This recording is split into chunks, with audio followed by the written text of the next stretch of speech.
안녕하세요. 줍줍클럽입니다. 자, 이번 영상은 좀 길 예정이고요. 그렇기 때문에 요약본을 또 찍을 거니까, 긴 영상이 부담스럽다고 하시는 분들은, 다른 요약본 영상으로 가시기 바랍니다. 이 영상은 사실은 좀 지루한 내용일 수 있어서, 뭐, 요런 내용을 이미 알고 있다고 하시는 분들은, 참고로 다른 영상을 보셔도 되고, 이미 스킵하셔도 되는 영상입니다. 교육에 관련된 내용이고요. 뭐, 전체적으로 얘기를 하면, 뭐 사실 우리가 종목을 투자하는 데 있어서 기본 이제 재무제표, 재무제표에 관련된 얘기를 좀 드리려고 합니다. 그러니까 재미도 없을 수도 있고, 참고할 만할 수도 있고, 요약본도 찍으니까 그거 기준으로 하시면 될 것 같습니다. 일단 긴 영상이라고 말씀을 드리고요. 자, 이제 시작을 해볼까요? 자, 이 영상을 제가 찍게 된 가장 큰 이유는, 뭐 지금 1월 1일이라서 갑자기 새벽잠이 없어서 깨서 뭐 그런 거는 또 일부 있겠죠?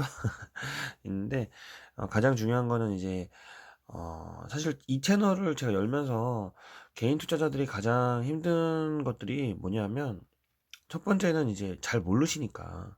그러니까 잘 모른다는 게 나쁜 게 아니고, 처음이니까 당연히 잘 볼 수 있죠. 처음 시작하는데 누가 다 잘 알고 투자하겠습니까?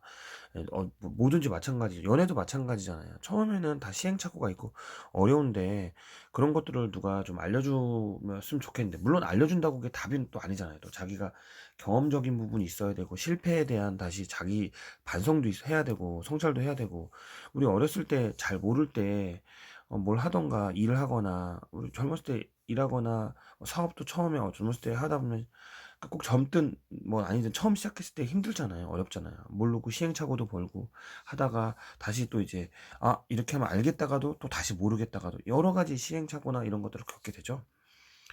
그렇지만 이제 기본적으로 우리가 알아야 될 것들을 좀 확인은 해보자. 근데 다시 말하면, 여러분들에게 그렇다고 해서 여러분 초반부터 이건 반드시 알고 넘어가야 됩니다, 이거는 제일 중요한 거예요 라고 얘기를 하면, 사실 부담스럽죠. 특히 공부에 관한 거는, 특히 나이 먹고 공부하는 하는 거는 또 잘 안 돼요. 거의 대부분 잘 안 되더라고요. 저도 그렇고, 저도 이런 계기나 있으니까 다시 한번 이렇게 뭐 찾아보고 했지, 사실 거의 좀 힘들더라고요. 음. 그래서 일단은 좀 그런 부분들은 좀 긁어주고, 그리고 필요 없으신 분들은 이제 뒤로 가기 백버튼 누르셔가지고 요약본만 보시면 될 것 같고요. 제가 일단 보는 이제 여러 가지 재무제표들이 있어요. 사실 뭐 수많은 투자자들이 보는 지표도 있고, 재무제표도 있고, 뭐 차트도 있고, 뭐 캔들도 있고, 뭐 시장 지표도 있고, 뭐 외환 지표도 있고, 뭐 원자재 지표도 있고, 뭐 미국의 근데 그런 거 다 보고 어떻게 우리가 주식 종목 투자합니까? 저는 못한다고 보거든요. 근데 우리가 사실 그러면 저한테 아마 많은 사람들이, 그럼 너 뭐 보고 투자하니? 너 대체 뭐 보고 투자하니? 라고 물어봤을 때 저는 딱 세 가지 말씀드려요, 항상. 차트가 우상향하고 있나? 또는 차트가 하향 추세가 상승 추세를 돌렸나? 첫 번째고, 두 번째는 돈이 들어왔나? 이 두 번째입니다. 재료는 당연히 필수적인 거고요. 재료 없는 종목은 아예 보지도 않습니다. 재료 없는 종목은 아예 찾지도 않아요. 그건 당연한 거고. 그건 아니, 당연한 거죠. 뭐 대표적으로 그래서 코스피 종목을 잘 안 해요. 잘 모르기도 하고, 뭐 예를 들면 뭐 어떤 사람들은 뭐 유튜브에서 뭐 롯데케미칼, 뭐 화학주, 뭐 철강주, 뭐 포스코가 뭐 빅사이클을 올 거다, 잘 몰라요, 제가. 뭐 솔직히 원자재 가격도 알아야 되고, 뭐 화학 같은 경우에는 뭐 화학의 뭐 제조 공정도 알아야 되고, 잘 몰라요. 그러니까 여러분들도 마찬가지. 잘 모르고 재료 잘 모르는 건 안 하시는 게 좋으세요. 내가 그래도, 여러분들 하시잖아요. 스마트폰 하시잖아요. 미래 가치가, 전기차 좀 관심 좀 있으시잖아요. 그 다음에 앞으로 뭐 5G 좀 잘 된다고 나오잖아요. 2차 전지 좀 될 것 같잖아요. 미래의 우리 가치가 보면, 사실 보면 휴대폰이 정말 상용화돼서 이렇게 뭐 스마트폰이 한 지가 뭐 20년이 정말 채 안 됩니다. 근데 정말 많이 발전했잖아요. 시대는 더 앞서갈 거거든요. 근데 여러분들 아시잖아요. 뉴스 보시고 뭐 이런 거 하면은 뭐 미래의 기술 막 나오잖아요. VR? 결국 될 거잖아요. 그런 것들은 아시잖아요. 이제 그런 것들을 좀 주워 듣고, 관심 있으신 생활의 종목들 아시는 거 있으시면 그런 거 재료를 가지고 투자하시는 겁니다. 그건 당연한 거고. 그랬는데 그거에 무조건 사면 안 되니까, 차트가 우상향 하는지 고점은 아닌지, 그래서 하향해서 상승하는 거, 저는 솔직히 둘 중에 하나 따지라면 우상향 하더라도 너무 고점인 건 잘 안 사요. 그건 제 스타일이고. 제 스타일이고, 일단 하락하고 있는 추세에 보고 있다가 우상향하는 추세, 상승하는 돌리는 거 좋아해요, 저는. 제 스타일이니까. 저도 제가 뭐 어쨌든 일 스타일이나 또 연애관이나 이런 것들이 제가 좋아하는 스타일이 있을 수 있잖아요. 똑같아요. 무조건 무조건 뭐 연애 스타일은 뭐 이쁘고 뭐 하고 좋죠. 뭐 이쁘고 뭐 하고 저도 연애할 수 있으니까. 근데 제일 좋은 거는 저만의 매력을 찾는 게 중요하죠. 저만의 매력은 하락하고 있을 때 상승으로 돌리는 종목을 저는 매력적이라고 생각하는 거지. 예. 뭐 따지면 뭐 아유 이 제일 이쁘고 저는 부담스러워서 못 사요. 뭐 사람들 예를 들면 주가도 마찬가지예요. 엄청 고점이고 아니 뭐 당연히 두 배, 세 배 갈 거라고 생각하죠. 근데 얼마나 부담스러워요. 얼마나 부담스럽습니까? 못 들어간다. 그래서 그런 종목들은 안 산다라고 얘기하는 거고 그렇게 저한테 얘기를 하는 거고 그러면 재무제표는 보시냐? 당연히 봅니다. 그래서 오늘은 제가 보는 재무제표를 어느 정도까지 보느냐라고 말씀을 드리는 거고 이거는 사실은 정말 참고사항입니다. 참고사항. 왜냐하면 재무제표를 어떤 사람은 꼭 봐야 된다. 뭐 어떻게 재무제표를 안 보고 주식 투자를 할 수가 있냐. 뭐 이렇게 얘기하는데 그거는 저는 안 볼 수도 있다고 생각해요. 예. 재무제표 그럼 역으로 그 사람한테 물어봐요. 그럼 재무제표가 100점인 종목들은 항상 주식이 좋나요? 그건 아니거든요. 오히려 재무제표가 좋은 게 주식이 안 가는 종목들이 더 많아요. 예, 진짜로. 왜? 시장에서 관심을 못 받기 때문에 그래요. 예. 다 좋은데 오히려 아니 다 좋은데 여러분들 연예인들도 마찬가지잖아요. 정말 팔방미인이야. 너무 잘해. 뭐 말도 잘하고. 근데 인기가 없는 사람들도 있잖아요. 주식도 똑같아요. 관심도는 결국은 약간 트렌디도 있고 관심도 있어야 되고 돈도 몰리고 해야 돼요. 그래서 전 재무제표 안 보는 거예요. 잘. 아예 안 보는 건 아니고 잘 안 본다. 그럼 재무제표를 언제 보냐? 제 종목이 맞다고 생각해서 투자를 했는데 뭔가 좀 불안해, 좀 이상해. 뭔가 그래서 다시 한번 좀 뭔가 확인해 볼까? 이럴 때 두 번째 하는 걸로 재무제표도 한번 보고 이건 그래도 재무제표도 안정적이고 최근에 보니까 뭐 영업이익도 잘 나고 있으니까 그래 좀 들고 가보자 이렇게 생각을 하는 걸로 생각하지 재무제표를 먼저 보고 하진 않습니다. 예, 그렇다고 하면 여러분들도 종목을 선택해서 내가 가려고 하는 여러 가지 기준점이 있으실 거잖아요. 기준점이 없으면 여러분들은 사실 좀 어렵고요. 근데 저는 이렇게 생각해요. 저는 기준점 없는데 어떻게 해요? 그러면 일단 기준점을 저도 찾아야 돼요. 왜? 제 채널을 들으시면 제 채널에 있는 걸 일단 한번 해보세요. 예. 그럼 저를 못 믿겠잖아요. 그러면 제가 하는 거 믿으라는 게 아니고 여기는 종교가 아닙니다. 믿으라는 게 아니고 한번 해보세요. 예, 소액으로. 예, 그래서 그거에 대한 기대치를 여러분들이 쌓아보세요. 그리고 종목도 찾아보시고, 예, 그렇게 하시면 됩니다. 자, 벌써부터 길어지는 기운이 느껴지죠? 예, 자, 일단 그래서 재무제표 첫 번째를 보도록 하겠습니다. 일단 요 재무제표를 다 모든 항목을 보는 기준은 쓰진 않았고요. 그 중에 제가 재무제표를 잘 보진 않는데 그 중에 얘는 꼭 봐야 되는 거를 좀 적어 드렸어요. 그래서 좀 음, 다 봐야 된다 이렇게 얘기하는 건 저는 직관이 좀 떨어진다고 생각하고 전체 재무제표에 항목이 쭉 있을 건데 그 중에 여기 표기되지 않는 건 저는 거의 안 봐요. 안 본다고 보시는 게 맞고 그래도 봐야 된다고 하는 거를 10점 만점에 몇 점으로 본다 이렇게 생각을 했습니다. 그리고 여기에 나와 있는 내용은 재무제표이기 때문에 조금 어려울 수 있는 용어들이 있어요. 그래서 저의 개인적인 생각을 최대한 빼고 예, 기본 지식에 관련된 내용은 네이버 지식백과에 있는 내용을 최대한 참고를 했습니다. 아예 발췌를 했어요. 발췌를 했고 그래서 네이버 지식백과를 출처를 했고 거기에 여러분들에게 설명을 드리는 것만 제가 첨언을 했습니다. 그리고 꼭 아셔야 될 게 여기에 네이버 지식백과에 있는 거는 약간 회색으로 좀 잘 안 보이게 해놨어요. 근데 왜 안 보이게 해놨냐? 사실 저는 학술적인 걸 내용을 별로 좋아하지 않아서 가독성을 좀 좋게 하기 위해서 색깔이 진한 거나 그 다음에 흰색인 부분을 중심적으로 좀 설명을 드리고 회색인 부분은 제가 그냥 읽고 넘어가도록 하겠습니다. 그걸 다시 해석하는 영상을 좀 찍어 드리도록 할게요. 그러니까 이 영상이 그 영상이고 요약본은 또 따로 찍어 드리고 그래서 요 내용은 그대로 긁어가지고 여러분들 마음대로 쓰실 수 있게 그죠? 마음대로 쓰세요. 저 상관없습니다. 어차피 제가 이 내용이 가지고 뭐 제가 대단한 내용도 아니고 이미 뭐 검색하면 다 나온 내용입니다. 설명에 써서 놓을 테니까 설명 그거 마음대로 갖다 쓰시면 됩니다. 틀린 내용이 있으면 좀 지적을 해서 댓글로 달아주시면 저도 다시 한번 보는 계기를 갖도록 하겠습니다. 자, 이렇게 좀 설명드렸고 벌써 10분이죠. 예. 자, 내용이 길다고 말씀드렸죠. 일단 첫 번째 필수 요소는 일단 저는 첫 번째는 부채를 봅니다. 부채는 빚이죠. 뭐 그거를 모르신다고 해서 옆에다 땡땡해서 빚이라고 쓴 게 아니고 부채는 빚입니다.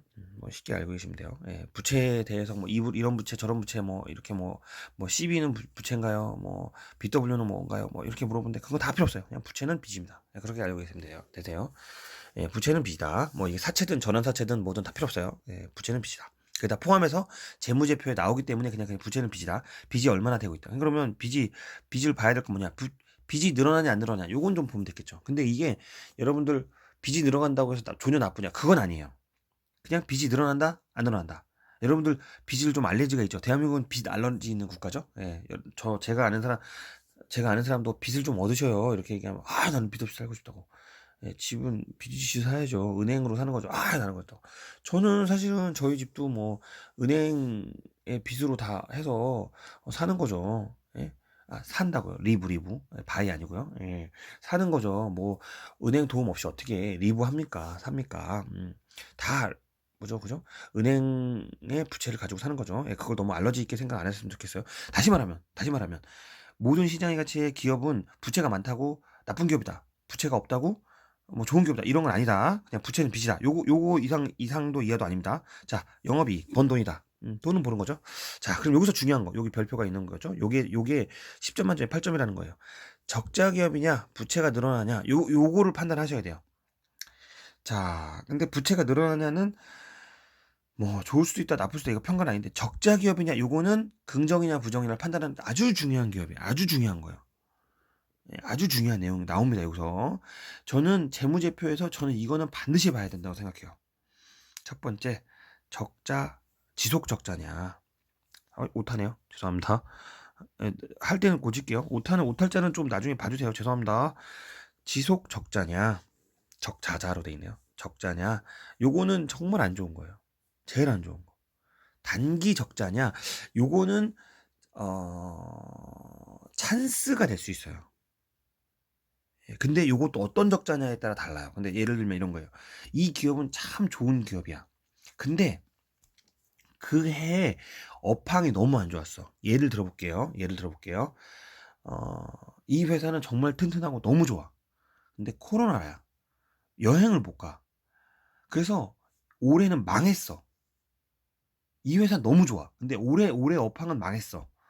라고 하면 올해는 당연히 적자라고 보여지죠. 당연하잖아요. 단순 기간이 적자라고 보이잖아요. 근데 그 기업은 너무 좋아. 대한민국 1등이고 전 세계에서 엄청 좋아. 예? 그러면 여러분들 찬스인가요, 아닌가요? 찬스죠. 예를 들면 이런 거예요. 1년에 분기가 4번이 있어요. 1분기, 2분기, 3분기, 4분기. 근데 1분기 흑자, 2분기 흑자. 얘네는 매년 흑자 내는 기업이야. 근데 갑자기 3분기에 아니 뭐 갑자기 뭐 무슨 뭐 금감원에서 벌금을 맞았어. 뜻하지 않게. 그래서 벌금을 맞으니까 돈이 엄청난데 그래서 시장의 악재로 지수가 엄청 죄송 종목 차트가 엄청 내려갔어요. 그러면은 찬스예요, 아니에요? 찬스죠.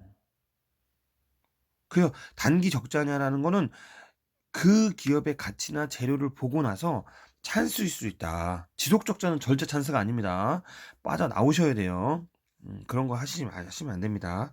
특히 코스피는 상관없는데 코스닥 같은 경우에는 단 지속 적자 4년 이상이 지속되면요. 상장 폐지 관리 대상이 될 수 있어요. 그 여러분들 영원으로 갈 수 있어요.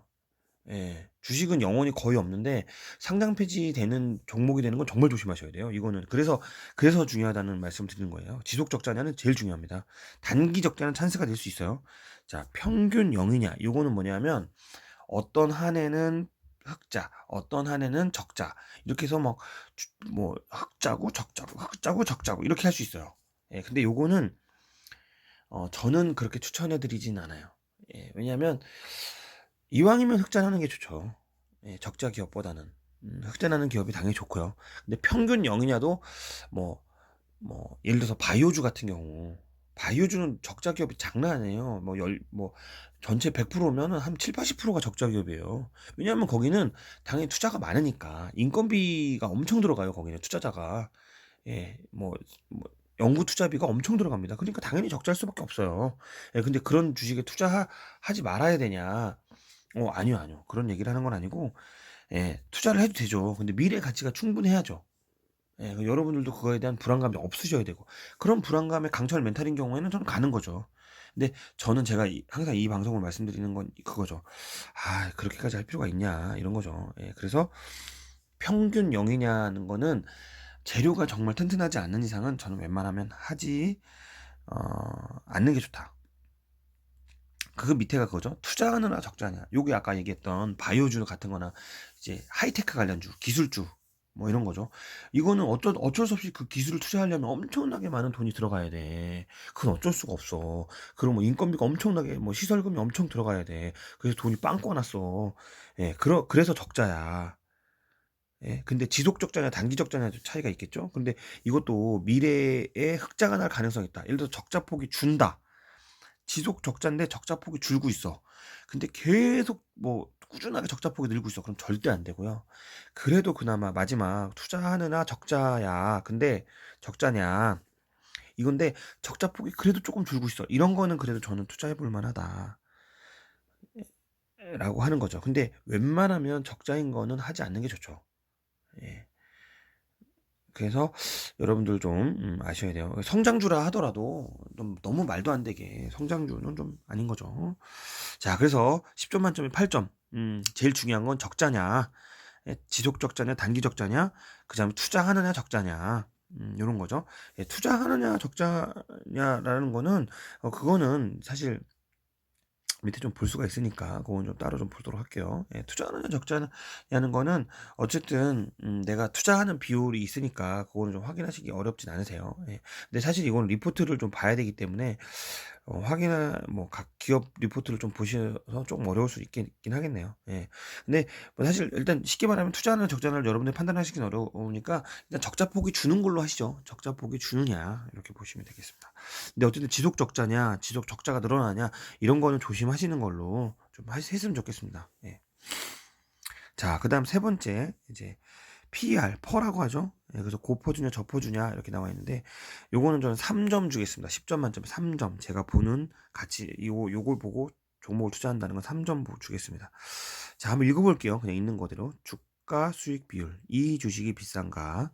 주식 시장이 거품인가 판단하는 시금석. 시금석. 어려운 말 썼죠. 뭐 쉽게 말하면 뭐 기준이 된다 이런 얘기겠죠. 예. 근데 여기 보시면 PER은 현재 시장에서 매매되는 특정 회사의 주식 가격을 주당 순이익으로 나눈 값을 말한다. 한 주에 10,000원 하는 회사 주식이 1년에 주당 1,000원의 순이익을 냈다면 PER은 10이 된다. 뭐 이런 얘기로 읽어봤습니다. 자, 공식은 주가의 주당 순이익을 나누는 거죠. 그런데 여기 밑에 네이버 출처에 아주 중요하게 그 발췌를 한 건데 수익률을 구하는 공식의 역수인 PER은 그래서 그 수치 하나만으로 주가 가치의 적정성을 논하기는 힘들다. 요게 팩트죠. 늘 동종 업종 다른 기업과 비교가 필수적이다. 이렇게 생각하시면 됩니다. 다시 말하면 제약 바이오 중에 PER이 사실은 PER이 높다라는 얘기는 앞으로의 미래 성장성이 높다고 생각하시면 되세요. 그냥 그렇게 쉽게 생각하시면 되세요. 예, 근데 사실 PER이 높으면 내가 가지고 있는 버는 돈에 비해서 너무 주식이 올랐다 이렇게 생각하시면 되거든요. 근데 이거는 사실 PER은 미래 가치를 미리 땡겼다고 생각하시면 되세요. 미래 가치를. 그러니까 내가 말하면 그러니까 미래 성장성, 이 기업의 가치가 쉽게 설명할게요. 요 PER이라는 뜻은 PER이 높다. 내가 뭐 1인 기업이 있고 10인 기업이 있고 뭐 20인 거가 있고 뭐 100인 기업이 있을 거라고 생각하잖아요. 그러면 뭐 적정 PER은 없어요. 예, 이 적정 PER은 전체 시장 대비나 전체 기업 가치 대비 산정하기 때문에 방금 얘기한 것처럼 적정이라는 건 동종 업종의 적정인 거지. 예, 이건 절대적인 가치는 아닙니다. 상대적인 가치예요. 그런데 좀 설명을 해드릴게요. 제가 왜 동종 업종이라고 말씀드리냐면 PER인 경우 이런 거예요. 1이 있고 10이 있고 뭐 20이 있고 100이 있다고 칩시다. PER이. 근데 1인 기업, 2인 기업, 1인 기업, 10인 기업, 20인 기업, 100인 기업인데 100이라는 수치는 현재 가치보다는 미래의 가치가 많다고 많은 사람이 주식을 올려놓은 거예요. 그러니까 마치 잘못 들으면, 자, 다시 1이 있고 10이 있고 20이 있고 100이 있는데 PER이 100이라는 기업은 미래의 가치가 좋을 거라고 생각해서 지금의 주식을 사람들이 마구마구 사가지고 마구마구 샀다고 했어요. 마구마구 사가지고 주식이 엄청 올랐다는 뜻이에요. 다시 말하면 거품이라는 거죠. 그럼 그 주식은 안 되겠네요. 아니라니까요. 그럼 다시 얘기할게요. 이 주식이 PER이 100이에요. 그러면 거품이라는 두 글자가 옆에 붙습니다. 예. 왜냐하면 미래 가치가 엄청 높다는 거. 사실 1이 적정 가치죠. 1이라는 게 유리니까. 그죠? 레이트 유리니까 1이라는 게 내 기업의 가치와 내 주식의 가치가 1대1이라는 거잖아요. 그러면 제일 좋은 거잖아요. 예, 그러면 사실 주식 투자하면 안 되죠, 여러분들.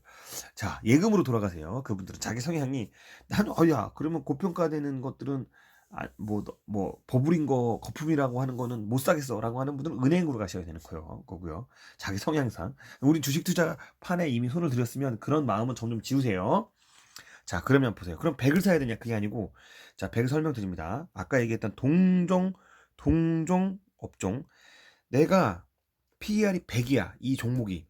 근데 동종 업종을 내가 검색을 해봤더니 이 동종 업종은 PER이 다 200이야. 이해되시나요? 그러면 내가 PER이 100이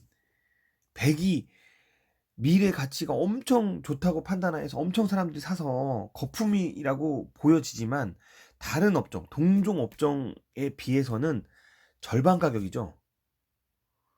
그러면 이 종목은 같은 동종 업종이에요. 이 종목은 싼 거예요, 비싼 거예요? 싼 거죠. 이해되셨나요? 이해되셨나요? 다시 얘기해 볼게요. 제가 그럼 1로 해볼게요. PER이 1이에요. 그럼 얘는 주식당, 그죠? 주가가 딱 적당해. 순이익이랑 딱 1대1이야. 그런 기업은 사실 거의 없다. 은행주 관련주가 이런 거예요. 그죠? 예, 거의 없다고 봐야 되는 거죠. PER이. 그러니까 좋다고 좋은 게 아닙니다. 자, 그럼 다시 해볼게요. 그러니까 이 1이에요. 얘는 100이랑 1이랑 보실 때, 얘는 버는 만큼 주가가 형성돼 있어. 제일 베스트죠. 이상적인 거죠.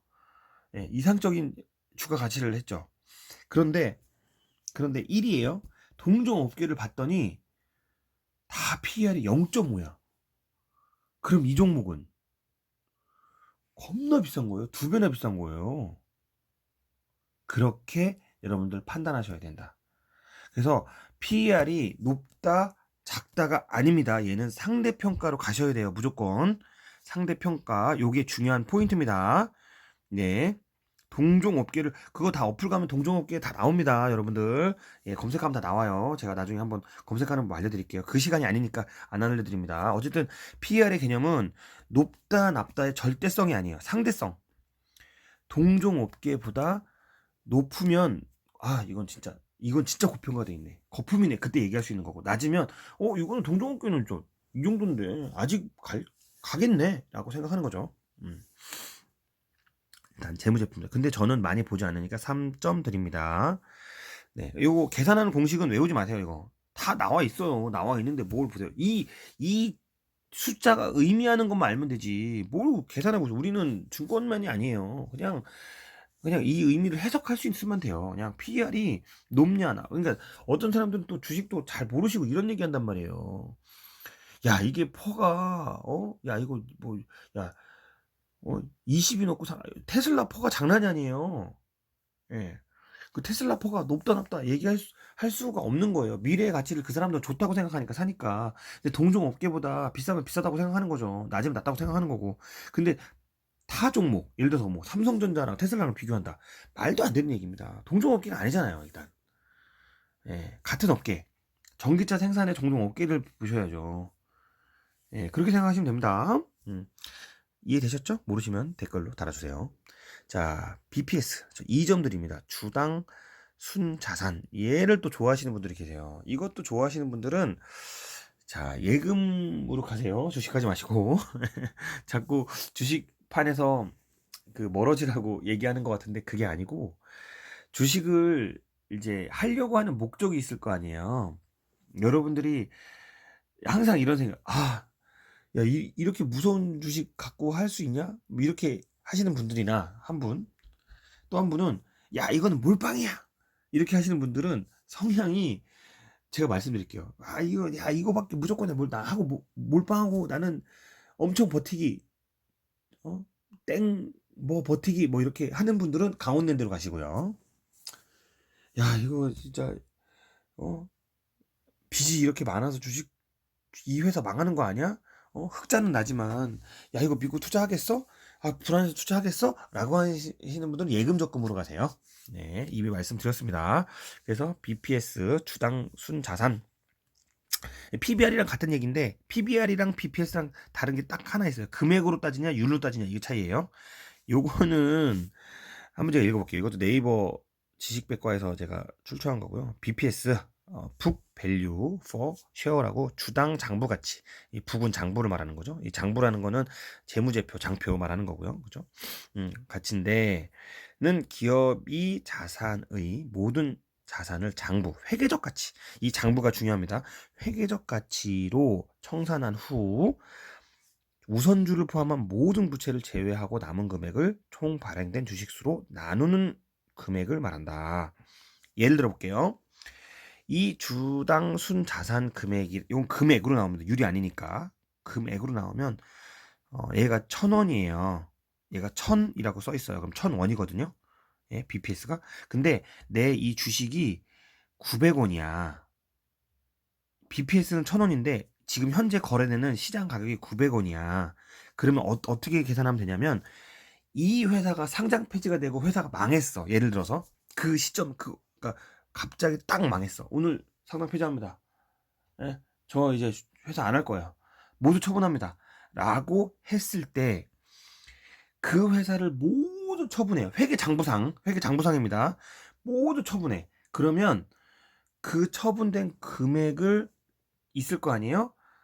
그 처분된 금액이 10,000원이라고 봅시다. 10,000원이에요. 10,000원. 그런데 그 주식 수가 10개야. 그러면 10,000원 나누기 10개 하면 1,000원이 되죠. 그죠? 그러면 그 1,000원의 가치가 된다는 거예요. 그 얘기는 뭐냐면, 상장 폐지를 했어. 나 오늘 다 처분할 거야. 사장이 갑자기 내 업무 열받았어. 못하겠어. 나 돈이 다 필요 없다. 절로 들어갈 거야. 아니면 딴 데로 할 거야. 해외 갈 거야. 난 다 끝났어. 라고 해서 청산을 해. 라고 했을 때 내가 주식 가치가 900원이잖아요. 900원이잖아요. 그럼 나중에 상장 폐지를 내일 한다는 전제를 하면 900원이 내일 1,000원이 돼요. 그냥 갑자기. 예, 진짜로. 예전에 그런 일이 많았어요. 예, 그래서 상장 폐지를 했을 때 가장 좋은 게, 내가 주식 가격이 2,000원이야. 아니 1,000원이야. 1,000원이라고. 그러니까 주식 가격이 800원이야. 근데 BPS가 1,000원이야. 와우. 그러면은 사람들이 마치 보고, 야, 이거는 진짜 안정적이네. 내일 상장 폐지해도 1,000원은 받는 거 아니야. 맞는 얘긴데요. 맞는 얘긴데 1,000원을 보장을 받아요. 맞는 얘긴데, 그런 주식은, 그래서 와, 안정적이다. 제가 말씀드렸잖아요. 그런 거 좋아하는 주식은 어디로 가라? 예금 적금으로 가세요. 네. 좋은 게 아닙니다. 예. 그게 좋다고 해서 좋은 게 아니에요. 물론 안정적일 수는 있겠죠. 예. 근데 그런 종목들이 잘 안 갑니다. 엉덩이가 무거워요. 왜냐하면 아까도 얘기했잖아요. 순자산이 많다는 거는 투자를 사실은 잘 하지 않는 성장주보다는 가치주일 가능성이 높아요. 그리고 돈을, 현금성 자산을, 왜냐면 현금이 많다는 얘기거든요. 순자산이라는 말은 내가 부채 빼고 그냥 순수한 자금이라는 뜻이기 때문에, 땅이 많거나 현금이 많다는 얘기예요. 그럼 투자한다는 얘기예요? 아니에요? 안 한다는 얘기예요. 미래의 가치가 있는 회사가 아니에요? 맞아요? 아니란 얘기예요. 그럼 미래에 가치 있는 회사를 저는 그래서 코스닥을 좋아한다는 얘기가 그런 거예요. 가치주보다는 성장주를 좋아한다는 얘기예요. 그러니까 BPS가 좋은 여러분들이 좋다고 느껴지는 그러니까 다시 말하면 내가 900원인데 1,000원이면 BPS가 좋지 않습니까? 제 주당 가치보다 주의 금액보다 시장 가치보다 청산 가치가 큰 거니까 시장 가치보다 청산 가치가 준다는 거는 어쨌든 청산 가치가 좋은 거잖아요. 예, 그런 주식은 그걸 좋다고 얘기하는 거는 성장보다 가치가 있는 거죠. 주식의 가치가 있는 거니까. 한 주의 가치가 높은 거잖아요. 맞잖아요. 예, 근데 그런 거는 제가 얘기한 것처럼 잘 안 가요. 진짜. 여러분들, 아니, 가치주보다는 성장주에 투자하신다고 저는 봐요. 그래서 코스피보다 코스닥이에요, 저는. 내년에 코스피보다 코스닥이 더 좋을 거라고 생각해요, 저는. 예, 전체적인 대한민국의 가치, 밸류에이션이 좋기 때문에 물론 코스피가 더 갈 수도 있겠지만 저는 저 기준에서는 잘 모르기도 하고 코스닥이 좋다고 얘기하는 이유가 이겁니다. 가치주 하실 거면은 정말 배당 받으셔야죠. 아니면 은행 적금 예금 하시거나 그렇게 하시면 됩니다. 그래서 웬만하면 너무 투자하는 고퍼주가 그러니까 퍼가 높은 퍼가 높은 종목을 조심하시는 것도 좋지만 너무 이렇게 보호적이고 보수적이고 가치주의인 종목들도 하지 않는 건 적절하게 하는 게 좋습니다. 그래서 그 BPR도 마찬가지예요. 저 PBR 주라는 게 막 1 기준이라는 게 1대 1이라는 뜻이에요. 그러니까 1이면 이게 BPS 기준으로 금액을 나눈 거니까 자 보세요. 아까 BPS가 그러니까 주단 청산 가치, 순 가장 가치가 1,000원이에요. 제가 시장 가치가 900원이야. 예? 그러면 걔를 900원이니까 1이 안 되잖아요. 나누면 1,000을 나누기 9로 나누면 1이 안 되잖아요. 아니, 거꾸로 죄송합니다. 죄송합니다. 이거 잘못 얘기했어요. 900을 그죠? 1,000으로 나누면 1이 안 되잖아요. 그래서 이 저 PBR이라는 게 1이 기준점이에요. 그래서 포인트가 1보다 작냐 크냐예요. 예, 그래서 1보다 작으면 저 PBR주로 분류를 하고 걔를 가치주라고 분류를 합니다. 저 PBR. 1보다 크면 성장주라고 보통 분류해요. 근데 가치주, 성장주를 비교하는 건 사실 없어요. 그런 지표. 그냥 그런 건 내부적으로 분류한 거예요. 그냥 여러분들 알고 계세요. 그래서 저 PBR주라고 하는 거면 가끔 영상에 보면 저 PBR이라고 나와요. 1보다 크냐 막 설명 나오는데 결국은 BPS에서 나오는 얘기고, 그죠? 결국은 말 그대로 순 자산 가치를 그냥 나눈 거예요. 그래서 청산했을 때 여러분들이 받는 거. 쉽죠? 예. 그 다음에 ROE가 있는데 ROE는 또 1점이에요. 근데 사실 ROE가 유명해진 게 워런 버핏이죠. 워런 버핏이 뭐 ROE 비율이 뭐 15%를 3년 이상 하는 뭐 이런 얘기를 했는데 에휴 저는 정말 워런 버핏이 그것만 볼까요? 저는 아니라고 생각합니다. 워런 버핏이 뭐 사실 갖고 있는 뭐 투자 자문 회사나 투자 회사가 있잖아요. 뭐 버크셔 뭐 어쩌고저쩌고 있는데 아 제가 자꾸 어쩌고저쩌고 얘기해서 좀 어쩌고저쩌고 얘기를 하면 뭔가 말을 흐리잖아요. 제가 점점점으로 닷닷닷으로 제가 처리를 많이 하는데 제가 왜 그러냐면 여러분들한테도 그거를 그냥 상식선으로 그냥 대충 그 정도만 알면 되지. 뭐 이게 뭐 팩트로 해가지고 뭐 그 회사가 어떻고 뭐 명칭이 뭐가 없고 이게 중요한 게 아니라는 거죠. 여러분들 중요한 포인트를 잡아드리기 위해서 제가 그렇게 어쩌고저쩌고라고 얘기하는 부분을 빼는 거예요. 예, 일부러 빼는 겁니다. 예. 여러분들한테 설명을 하면 디테일하게 다 자료 가지고 설명할 수 있죠. 근데 그렇게 해서 우리가 그거 해가지고 옆에다가 빈칸 블링크를 넣고 블랭크든 블링크도 넣고 거기다가 빈칸 채우기처럼 시험 보려고 하는 게 아니잖아요, 여러분들. 우리가 고시 시험하는 게 아니지 않습니까? 그죠? 그래서 간단하게 넘어갈 거는 그냥 어쩌고저쩌고라고 얘기를 합니다. 그래서 ROE는 워런 버핏 때문에 유명하죠. 근데 저는 1점이라고 봐요. 요즘 한번 읽어볼게요. 네이버 지식백과에서 있고요. 자기 자본의 운영이 얼마나 효율적으로 이루어졌는지 반영하는 지표로 자기 자본에 대한 기간 이익의 비율로 나타낸다. 보통 경상이익, 세전순이익, 세후손이익 등 기간 이익으로 이용되며 주식 시장에는 자기 자본 이익률이 주가에 반영되는 경향이 강하기 때문에 투자 지표로도 자주 이용된다. 아까 얘기했죠? 워런 버핏. 투자 지표로 자주 이용된다고 얘기하는데 1점밖에 안 주십니까? 예, 1점밖에 안 줍니다. 후하지 않습니다. ROE가 10이면 10억 원의 자본을 투자했을 때 1억 원의 이익을 냈다는 거고, 그죠? 투자했을 때예요. 이거는 돈을 깔고 있는다는 게 아닙니다, 여러분들. 요거는 아까 얘기했던 BPS랑은 달라요. BPR이랑 BPS랑은 달라요. 투자했을 때입니다. 아까 얘는 돈을 깔고 있다는 얘기고, 투자했을 때, 투자했을 때니까 투자, 보여주고, ROE가 20%면 10억 원의 자본을 투자했을 때 2억 원의 이익을 낸다는 말입니다. 그죠? 결국은, 내 순수한 자본으로 투자한 비율을 말해요. 부채 빼고, 부채 빼고, 예, 부채 빼고.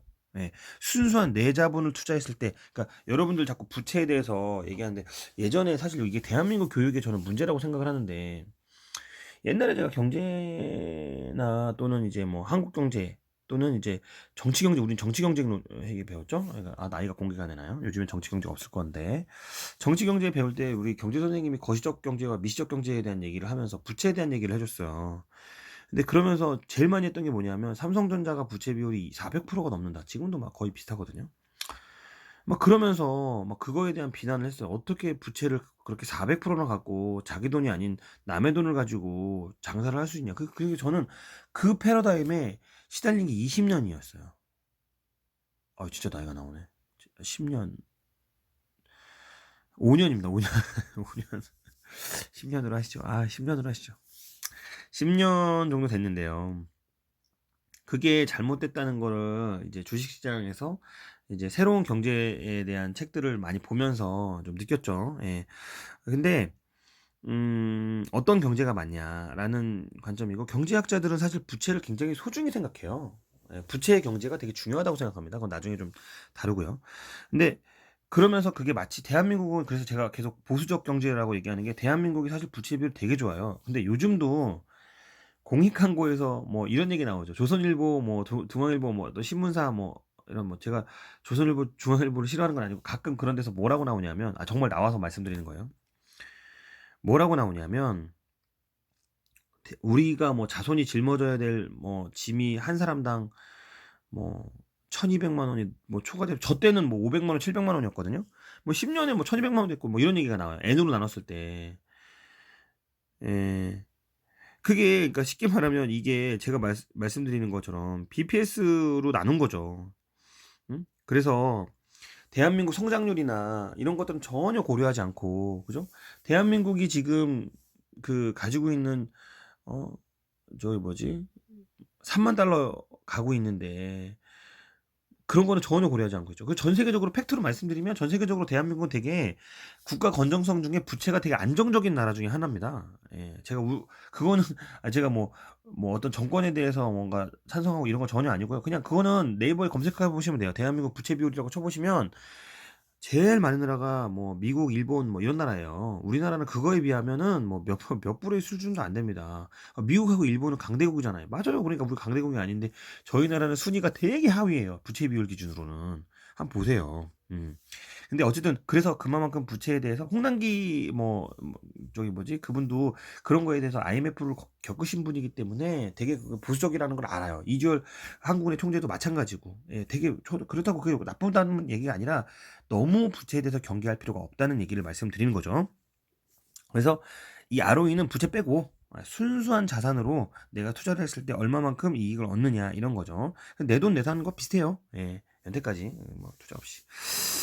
근데 전 잘 보지 않는다. 왜냐하면 이게 기업 가치를 사실을 할 수는 없거든요. 근데 이것만 보고, 그러니까 사실 이게, 저는 워런 버핏 같은 경우에 그분들은 이제 돈이 많고, 이분은 시간에 투자하시는 분들이에요. 사실은 따지고 보면, 이런 뭐 코카콜라 같은 경우도 뭐 사실 코카콜라의 기업이 바뀌고 할 거라는 게 내부 정보가 없이 어떻게 알겠어요. 내부 정보를 뺐다는 게 아니라 내부 재무제표나 뭐 이런 것들에 뭐 엄청나게 많은 사람들, 그 사람이 혼자 워런 버핏 이거 사 이렇게 했어요. 엄청난 리포트를 보죠. 그리고 보고 받고 해서 가장해서 뭐 어느 게 좋을까요? 결정해서 하겠죠. 그 회사가 얼마나 큰데 한 주당 1억이 넘어요. 한 주에 1억이 넘는다니까 살 수가 없어요. 음? 근데 그런 데를, 그런데 경영하시는 분인데 당연히 그냥 대충 아니겠죠. 그러니까 이거는 그 회사의 가치의 순수 자산 능력에, 그러니까 투자 대비가 얼마나 많은 투자를 할 수가 있고 그거에 대한 가치를 얼마나 할 수 있는 성장성이 가장 중요한 거기 때문에 미래 가치에 투자할 수 있는 부분이 있다고 하면, 그러니까 ROE가 점점점 늘어가면 그 회사는 좋아지는 회사라고 판단을 하면 되는 거지. 이거를 보고 투자를 한다 이런 건 아니에요. 근데 다시 말하면 워런 버핏 같은 경우가 사실 ROE가 가장 많이 좋아지는 게 뭐냐면, 워런 버핏이 그걸 투자한 거 저는 개인적으로 뭐냐면 구조조정이라고 생각을 해요. 참 안타까운 현실이죠. 음. 여러분들, 이게 구조조정은 노동자 입장에서 되게 안 좋은 얘기죠. 근데 기업 가치 기준에서는 되게 좋은 얘기거든요. 그래서 구조조정 나오면 주가가 엄청 올라요. 예, 진짜예요. 예, 기업 가치 좋아지거든요. 재무제표상 좋아지잖아요. 예, 부실하는 부분이 없어지고 하다 보니까 우리 입장에서는, 일하는 사람 입장에서는 되게 어렵고 힘든 얘기지만 기업 가치 중에서는 되게 좋은 얘기죠. 되게 씁쓸한 얘기죠. 예, 어쨌든 그런 거 다 빼고, 예, 씁쓸한 건 씁쓸한 거고 주식주는 주식주야. 그래서 ROE 같은 경우에는 워런 버핏이 좋아하는 이유가 시간을 투자할 수 있기 때문에 그래요. 그 사람은 돈이 많잖아요. 아니, 내가 돈 많고 그냥 하고 엉덩이에 돈 깔고 그냥 주식 깔고 있으면 되잖아요. 그러니까 다시 말하면 미래 성장성 가치가 있는, 적절하게 투자하는 ROE가 있는 높은 점점점 상승하는 주식을 샀는데 지금 주식 가치가 안 올라. 얘는 잘 안 오를 것 같아. 돈도 안 올릴 것 같아. 그냥 걔는 미리 사놓고, 걔라고 얘기하면 안 되죠. 그 할아버지는 미리 사놓고 기다리는 거죠. 만약 1년이고 2년이고 3년이고 4년이고 기다리는 거죠. 그러면 결국은 ROE가 좋아지기 때문에 결국은 오르겠죠. 근데 우리는 사실 그렇게 투자하면 사실은 뭐 투자하기 어렵죠. 그렇게. 예. 그럴 거면 정말 주식 종목 하나 사놓고 주식 어플 지워야죠. ROE 투자하시는 분이 주식 공인인증서 보내고, 그죠?